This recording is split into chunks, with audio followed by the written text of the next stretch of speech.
ক্ষমতার মসনদে বসার আগে বাংলার মানুষকে দেওয়া 5টি মেগা প্রতিশ্রুতি দিয়েছিলেন মমতা ব্যানার্জি, যা আজ এক দশকের বেশি সময় পরেও শুধু দিবাস্বপ্ন। ভোটের আগে দেওয়া প্রতিশ্রুতির এই চরম ব্যর্থতা কি এবার ব্যালট বাক্সে শাসক দলের জন্য বুমেরাং হতে চলেছে? পলিটিক্যাল ডেটা অ্যানালিসিস আর বিভিন্ন নিউজ পোর্টালের রিপোর্ট ঘাঁটলে শাসক দলের দেওয়া 5টি বড় প্রতিশ্রুতির আসল রূপ সামনে আসে।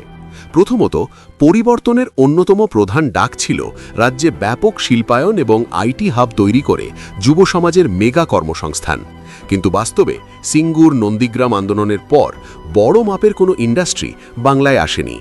দ্বিতীয়ত, স্কুল সার্ভিস এসএসসি এবং পাবলিক সার্ভিস কমিশনে প্রতি বছর নিয়মিত ও স্বচ্ছ নিয়োগের প্রতিশ্রুতি দেওয়া হয়েছিল, অথচ বর্তমানে নিয়োগ দুর্নীতির পাহাড় আর লক্ষ লক্ষ যোগ্য প্রার্থীর রাস্তায় দিনের পর দিন আন্দোলন সেই প্রতিশ্রুতির ব্যর্থতাই প্রমাণ করে।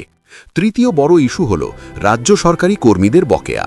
ক্ষমতায় আসার আগে প্রতিশ্রুতি থাকলেও আজ পর্যন্ত কেন্দ্রীয় হারে মহার্ঘ ভাতা বা ডিএ প্রদান সম্ভব হয়নি। ফারাক রয়ে গেছে প্রায় 40%। চতুর্থত, ভোটের আগে সিভিক ভলেন্টিয়ার, প্যারা টিচার এবং আশা অঙ্গনওয়াড়ি কর্মীদের কাজের স্থায়ীকরণের আশ্বাস দেওয়া হয়েছিল, কিন্তু আজও তারা চুক্তিভিত্তিক কাঠামোর অন্ধকারেই বন্দী।